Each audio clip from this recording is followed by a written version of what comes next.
APBN kita bisa jebol kan. Nah, tapi pada sisi lain kita bagaimana menjaga supaya rakyat ini jangan terimpit terlalu banyak.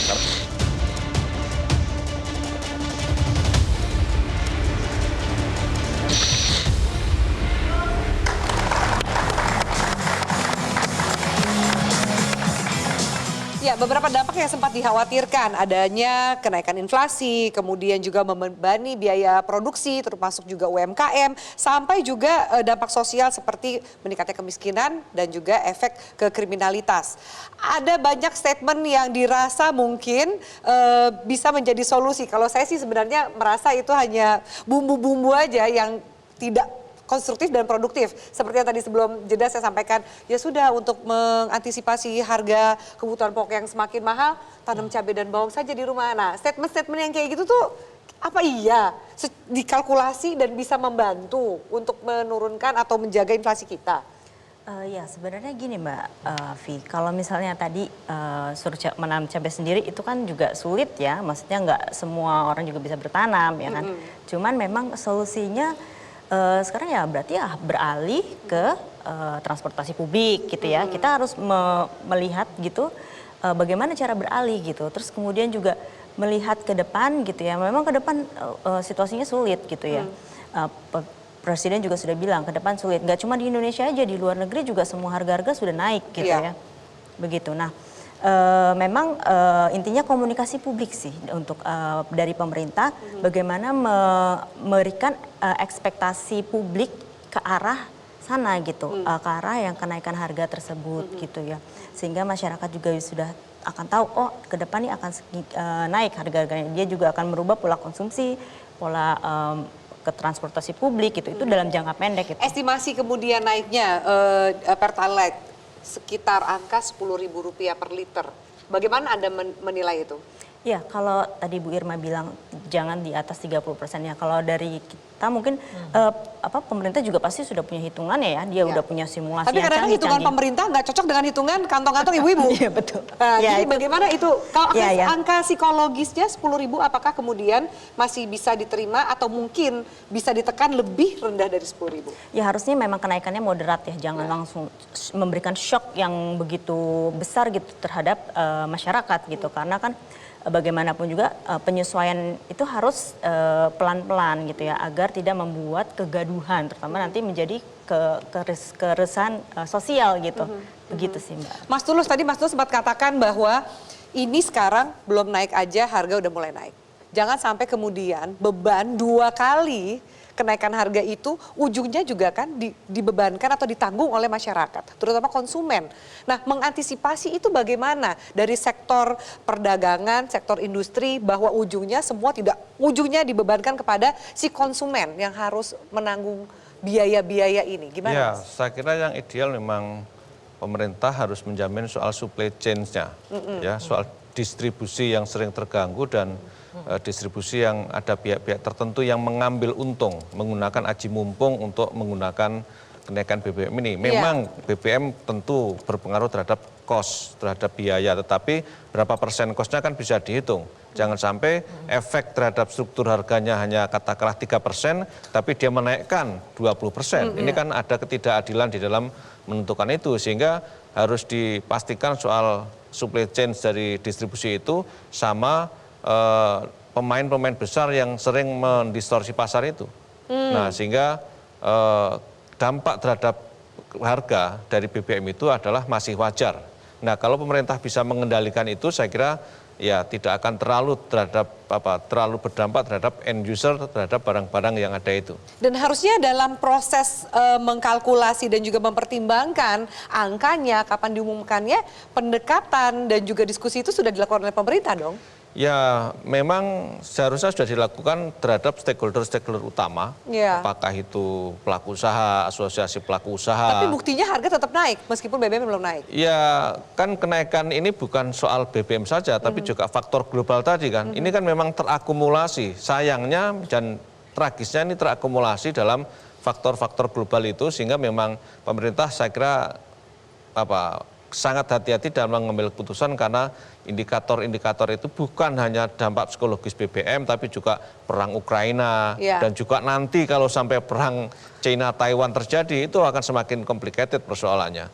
Ya, jadi memang bukan hanya BBM saja. Pemahaman ini mampukah kemudian dipahami, diserap oleh masyarakat untuk akhirnya menerima dilema dan keputusan untuk menaikkan harga BBM dan dampaknya? Kami di DPR ya selalu menyampaikan begini, komunikasi publik pemerintah kepada masyarakat itu masih lemah. Ya, jadi tidak tersosialisasikan dengan baik. Misalnya hari ini pemerintah itu sudah terbebani oleh subsidi BBM itu 500 triliunan. Ya, 500 nah, kalau nanti ini sekarang tidak naik lagi, maka akan nambah lagi sekitar 190. Nah, bayangkan ada sekitar 700 triliun ya kita mensubsidi BBM. Ini kan bisa kita bayangkan gitu ya betapa buruknya gitu ya yang akan terjadi di masyarakat kalau ini terus dipertahankan. Karena kita masih banyak yang masih banyak yang kita butuhkan. Iya. Ya, bagaimana rakyat miskin harus disejahterakan, kemudian stunting, kemudian kesehatan masyarakat, pendidikan anak-anak kita yang memang harusnya tidak mahal gitu ya, kemudian menjadi sangat mahal sekali pendidikan kita gitu. Nah, ini kan juga harus dipikirin oleh masyarakat, nggak hanya sekedar bicara soal BBM, tapi side effect dari itu yang harus masyarakat tahu dan komunikasinya harus baik. Ya, silakan disambung Mas Tulus. Enggak, tadi kalau sampai BBM tidak naik dan kemudian menambah subsidi lagi, artinya sekitar 20% APBN kita dihabiskan untuk subsidi BBM atau subsidi energi tepatnya ya, bukan hanya BBM tapi energi. Ini yang saya kira juga sangat tidak fair. Kalau tadi Mbak Irma sampaikan 500 triliun, tahu berapa hanya untuk BPJS Kesehatan? Bayangkan hanya 46,5. Ya. Belum lagi untuk tadi pendidikan yang beliau sampaikan hanya 9T. Sekarang kita tanya di hati semua orang, Anda memilih harga bagus, murah untuk bahan bakar atau untuk tadi kesehatan, untuk pendidikan. Nah, kalau ditanya terus mindahinnya gimana? Menurut hemat saya, kalau tadi datanya sudah bisa dipastikan minim sekali oknum-oknum penjahat itu ada, maka sederhana. Satu, gas buat masak, listrik, cabai, telur dan sebagainya. Kenapa? Kalau bicara takut demo segala macam, hati-hati. Rakyat yang lapar, rakyat yang marah. Nah, kalau ini bisa dipastikan, mudah-mudahan ini insya Allah gejolaknya nggak akan ada. Karena rakyat tidak lapar, itu yang paling penting. Adaptasinya kira-kira berapa lama sih dari keputusan pemerintah jika ternyata harganya naik, adaptasi dari masyarakat itu membutuhkan proses berapa lama? Bulankah? Nah, itu tergantung dari sebenarnya memang komunikasi publiknya pemerintah harusnya juga sudah dikomunikasikan sebelumnya, sebelum kenaikan itu ditetapkan, bahwa ini loh ada porsi yang memang pemerintah juga harus memenuhi kebutuhan yang Mbak Devi bilang tadi ya, misalnya pendidikan, kemudian BPJS itu juga harus dipenuhi oleh pemerintah untuk kesejahteraan masyarakat dibandingkan hanya untuk memberikan subsidi terhadap energi itu gitu. Bahwa pilihannya mana gitu, pilihannya memberikan subsidi energi yang hanya menguap begitu saja atau juga memberikan kesejahteraan itu juga harus dipahami gitu untuk oleh seluruh masyarakat juga. Toh juga kalau misalnya nanti mereka tercukupi gitu ya kesejahteraannya, mereka pasti akan menjadi new normal seperti Mbak Devi tadi sebutkan di awal gitu ya. Ada mau menanggapi lebih jauh? Saya mau tanya Mbak Devi, kalau Anda katakan tadi iya masyarakat lapar bisa jadi masyarakat yang marah. Tapi laparnya sekarang, nunggu subsidi ke transportasi publiknya masih lama, untuk pendidikan anak mungkin juga masih lama. Lalu bagaimana? Karena yang dikhawatirkan adalah ketika mau tidak mau keputusan ini juga punya nuansa politis. Jangan sampai kemudian ada pihak yang mencoba memanfaatkan ini untuk menggoreng situasi. Ya, ini memang tadi kalau beliau berdua menyoroti soal sasaran tepat atau tidak. Yang kedua yang menjadi PR Republik ini sampai 77 tahun, koordinasi. Kalau koordinasi cepat antar kementerian, ini harusnya bisa cepat gitu. Artinya barengan semua bahwa kita sepakat, misalnya 2 minggu lagi kita naikkan, tapi yang lain tolong pastikan ya. Satu tadi angkot misalnya udah pasti jauh dekat 5.000. Jauh dekatnya bukan berarti Jakarta Bali ya, tapi maksudnya di dalam gitu kan misalnya. Lalu kemudian tadi listrik, BUMN segala macam dipastikan juga kemudian menjaga harga dan lain-lain. Itu insya Allah bisa kalau kemudian kemudian koordinasi. Jadi kata kuncinya dua tadi, data yang tepat dan kemudian koordinasi yang cepat dan kompak. Saya ngelihat bahwa kemudian statement dari para panelis malam hari ini kan lebih ke optimis gitu ya.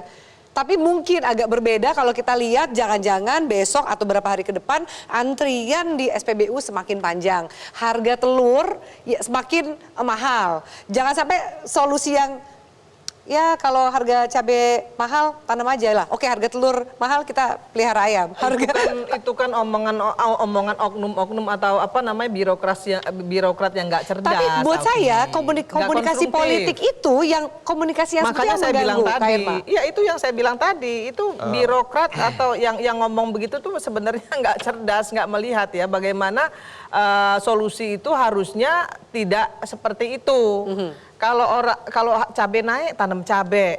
Kalau misalnya beras naik suruh makan singkong. Itu kan nggak solutif gitu. Oke. Itu yang harusnya Diperbaiki. nggak boleh lagi ngomong seperti itu. Jadi Ya. komunikasi pemerintah terhadap rakyat itu harus lebih bagus, konstruktif, cerdas sedikit gitu loh.